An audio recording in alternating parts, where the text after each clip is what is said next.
First Circuit Court of Appeals, Coangut County, State of Iowa, is now in session. The Honorable Agnes Lynch presiding. Spectators will please be seated. Today we hear a class action suit. The inhabitants of Dachau, Buchenwald, Auschwitz, My Lai, and the citizens of Hiroshima, Dresden, Nagasaki, and Phnom Penh, and all other victims of cruelty and injustice, including the plaintiffs in today's hearing. And they are Mr. Gary Schneider, Dr. Sally Carlin, and Mr. Donald Quinlan, versus... Will the defendant please rise and identify himself? I'm called by many names, Your Honor. Allah, Brahman, Yahweh, Elohim, Lord, the Great Spirit. May we call you God for short? That will be fine. Order. You may be seated while I read the charges.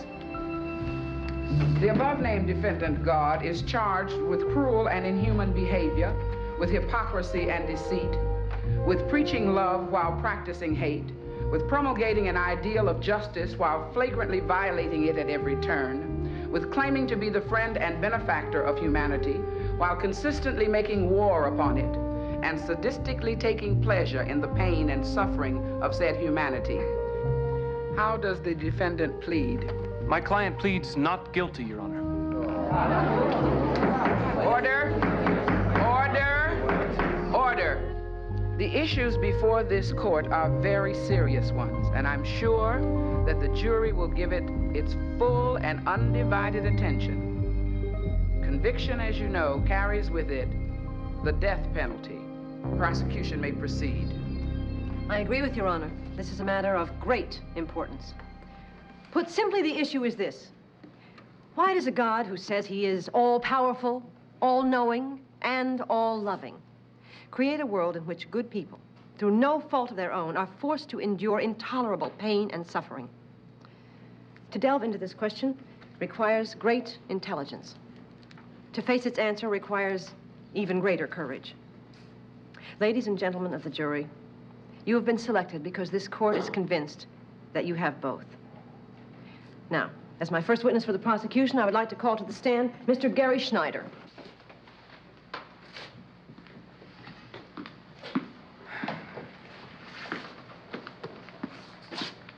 You swear to tell the truth, the whole truth, and nothing but the truth, so help you God?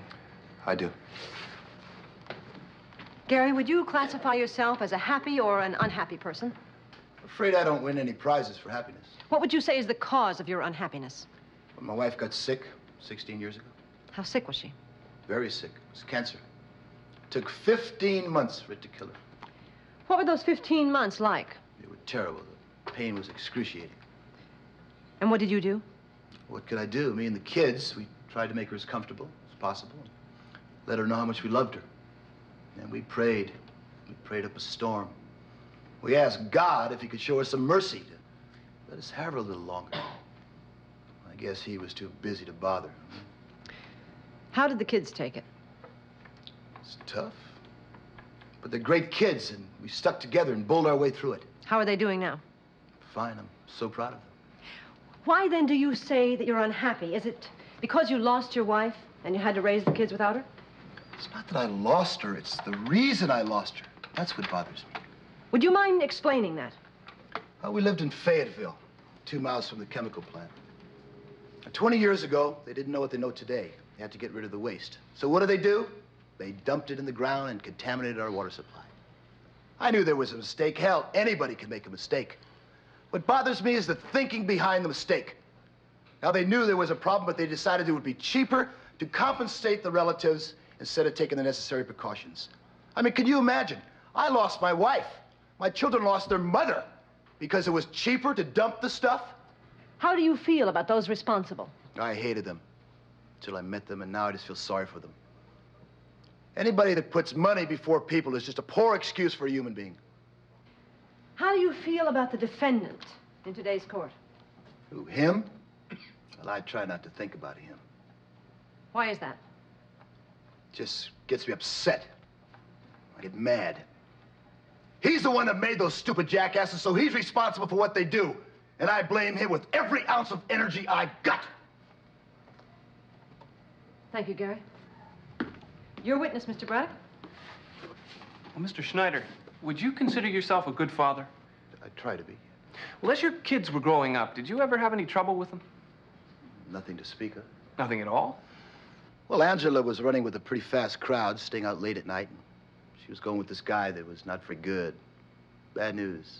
So what did you do? Well, I told her how I felt. I told her that she had to start using her head. But did you keep her home at night or make her come home right after school?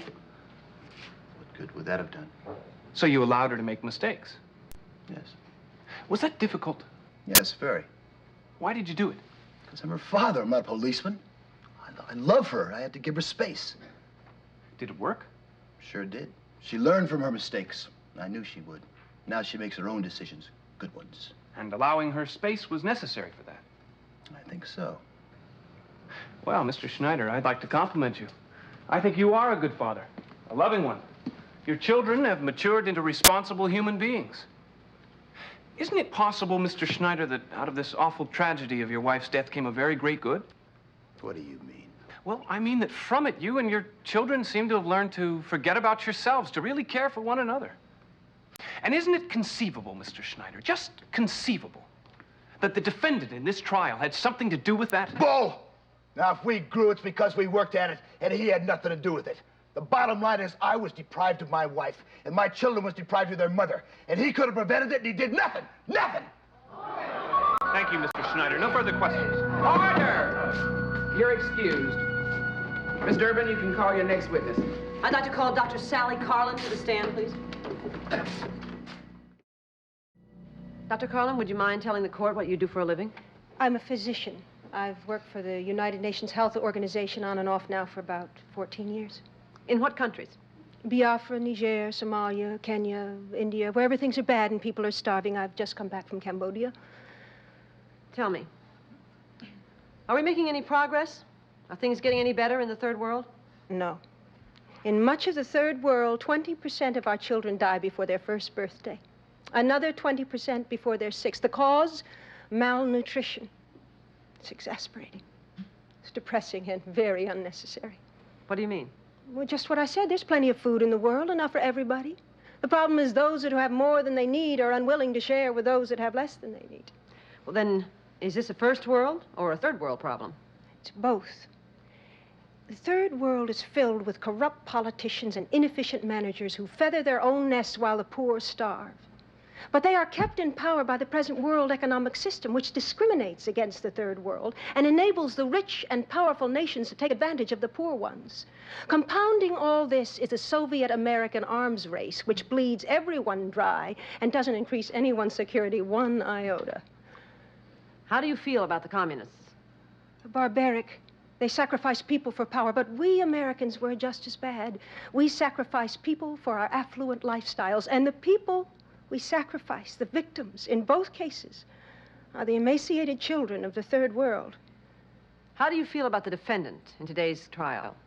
I don't feel anything about him. I'm not religious. I never have been. But you do believe he exists? If you say so. Look, he's sitting right over there.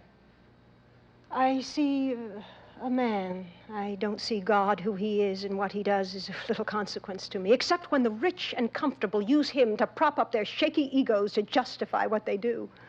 Would you mind explaining that? Oh, it's obvious. You know them. I know them. The so-called religious people. Well, they feel so good about themselves because they go to church and they say their prayers. Smug, complacent, and very well fed. They bother you? Oh, they're hypocrites. They talk about God and forget about people. In a world full of poverty, injustice, and racism, they just sit on their hands. It makes me want to vomit. Thank you, Dr. Carlin. Your witness, counselor. Dr. Carlin, you're a very dedicated, unselfish person. You're to be commended. Would you mind a personal question? No. Why do you do it? I've often asked myself that same question.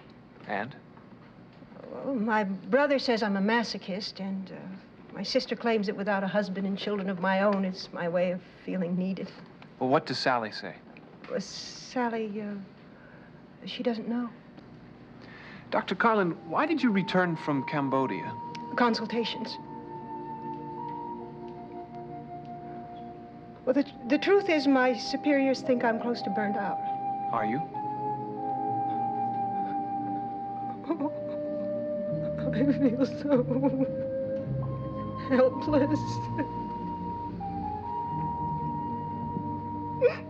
I want to go on, but I'm not sure I can. You see, I miss those people out there. They're poor, simple, beautiful people. They get to you. What do you see in them? Mother Teresa says she sees the face of God. Her eyes are better than mine. Do you wish you could believe? Oh, how I wish I could believe. I'd give anything.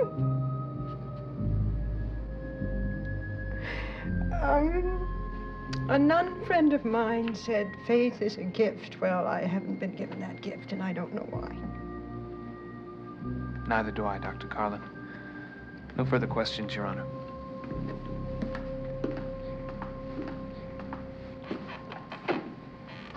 Mr. Quinlan, how do you feel about the society in which you live? I don't think very much of it. With a wife in a mental institution and a daughter on New York's Minnesota Strip, I've seen too much of it. Would you mind telling us about your daughter? Mr. Tell, 2 years ago, Karen was a sweet, innocent child. Today, she's a prostitute on 8th Avenue, selling herself for $20 a half hour. Have you tried to bring her home? Of course. And? She refuses. Why? That I can't tell you. She seems to hate her mother and me now. She doesn't talk to us anymore. She has a pimp. She does what he tells her to do now. Do you have any idea why this happened? No, I don't. Mr. Quinlan, do you consider yourself to be a religious man? Not at all. Were you ever a religious man? Yes. Before this happened, Barry. What caused you to change? Well, it seems to me that if God is anything, he's just and loving. Well, what happened to me and to my family was neither just nor loving. I just can't quite bring myself to believe in him anymore. You hold him personally responsible for what's happened? Totally. Thank you, Mr. Quinlan. Your witness, counselor. Well, you've been through quite a bit, Mr. Quinlan. Yes, I have. How old was Karen when she ran away? 15.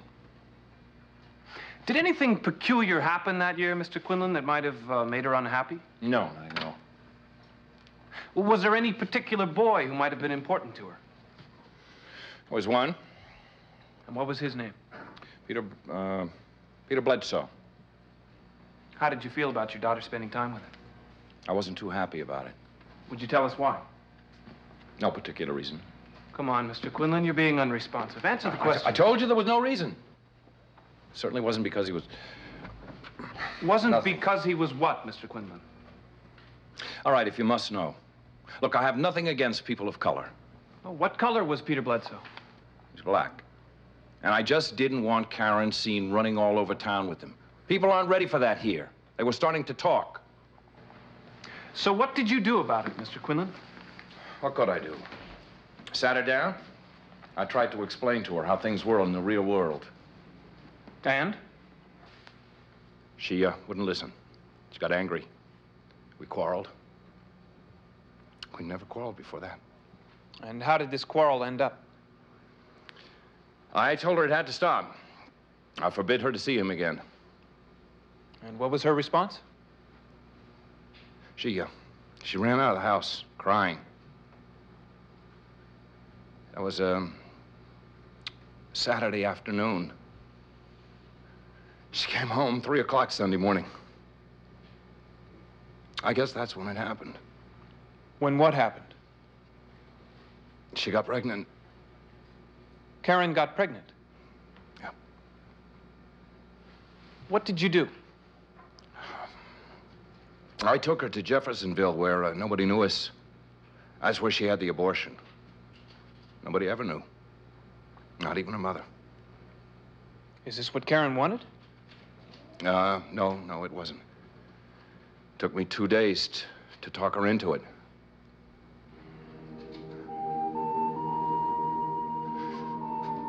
But he had to do something. I didn't know what else to do.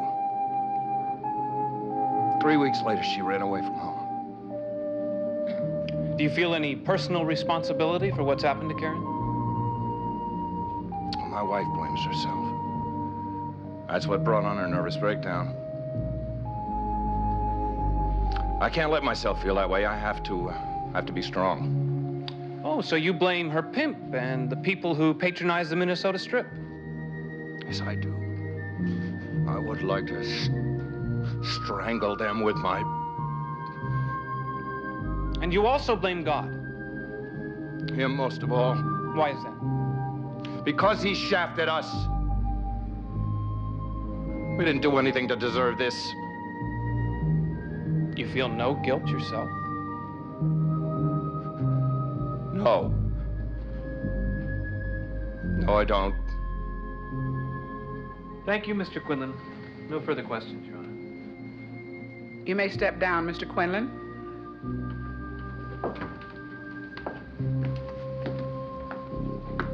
The prosecution rests, Your Honor. Mr. Braddock, you may proceed with the case for the defense. Now, you created the entire universe, the stars, the planets, Earth, plants, animals, people, everything, did you not? I did, yes. Must you not then assume complete responsibility for everything that happens here, the good and the bad? This is a very complex question, and I'm going to have to give it a yes and a no answer. Well, how yes and how no? Yes, because both good and bad flow from the will of people, from their freedom. Now, inasmuch as I made people free, inasmuch as I work within them to enhance that freedom to that degree, I'm responsible for what flows from it. And how no? I did not create a race of robots, you know? I created a race of human beings. They can think for themselves, choose for themselves, and in a very real sense, the good or the bad that they do is their own because they freely create it. No one else is responsible for it. Didn't you take a terrible risk when you made people free? I decided to live dangerously. Would you mind telling us why you did it? No, not at all. You see, I enjoy living. I always have. I enjoy knowing, I enjoy loving, so much so that I decided that I wanted to share my joy. That's why I created people. I wanted to share my joy with them. Now, as you know, there's only one way to get joy, and that's by loving. And as you also know, love must be free, or it is not love at all. Are you saying then that you made people free so that they could love and thereby share in your joy? That's right. Well, conversely, could we also say that evil comes about when people misuse their freedom, when they use it not to love other people, but to degrade and exploit them? That's it in a nutshell. Thank you very much. Your witness, Miss Durbin. I can tell, sir, that you're a warm and sensitive human being. Would you mind telling the court how you feel about the plaintiffs in today's case? They're very beautiful. You say that despite the resentment they obviously feel for you. Of course. In their shoes, I would probably feel the same way. When you look at their pain and suffering, what do you feel?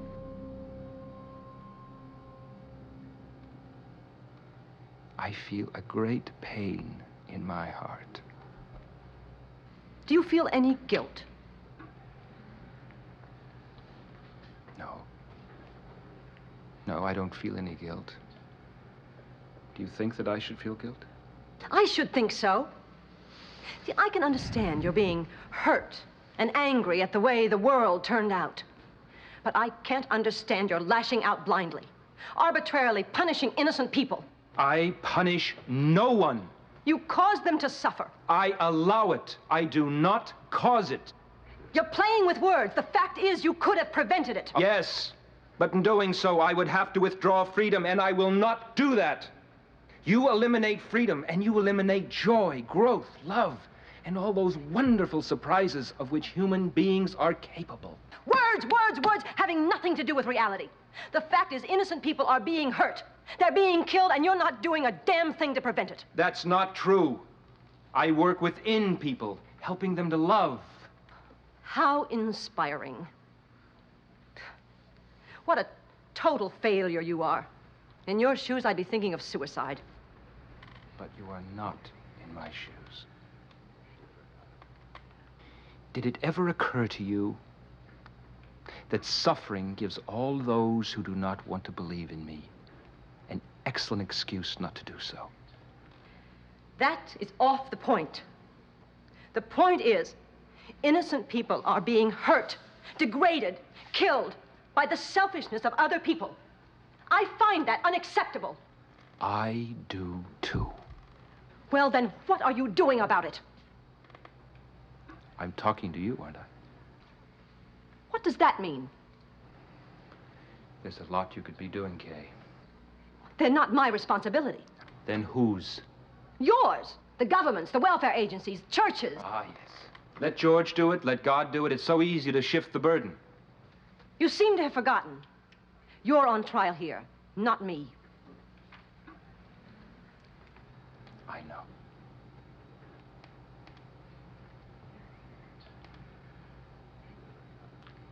And I intend to make it up to those children. Oh, you expect us to accept that?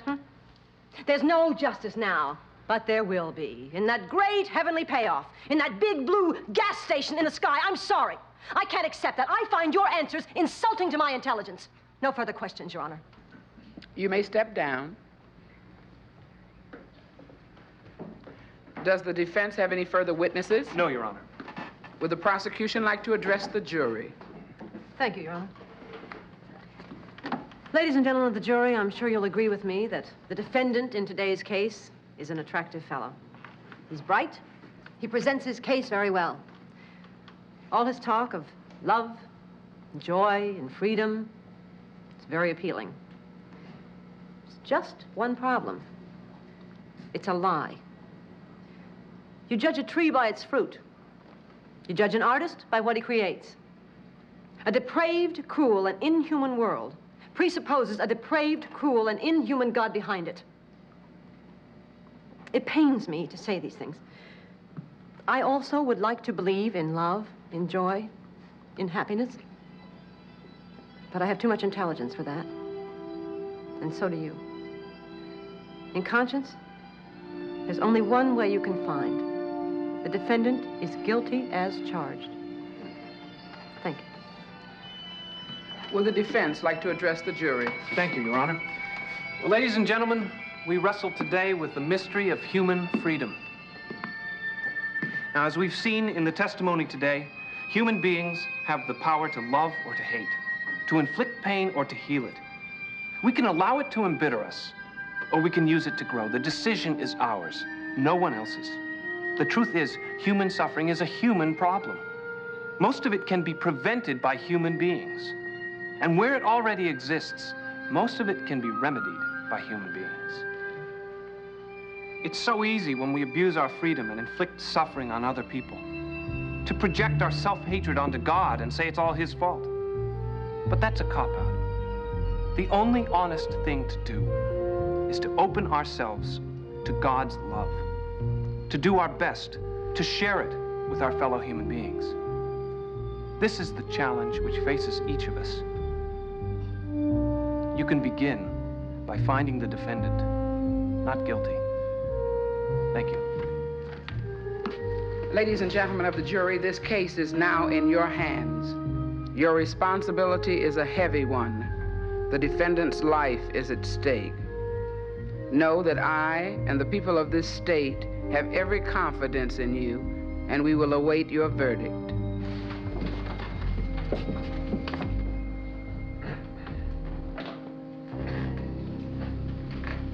Has the jury reached a verdict? No, Your Honor. We're hopelessly split. I see absolutely no possibility at arriving at a unanimous verdict.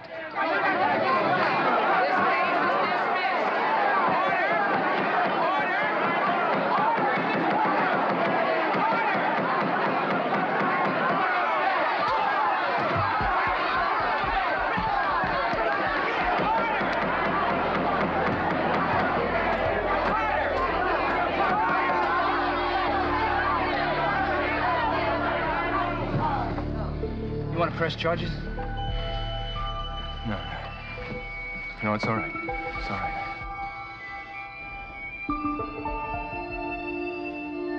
I know what they're going through.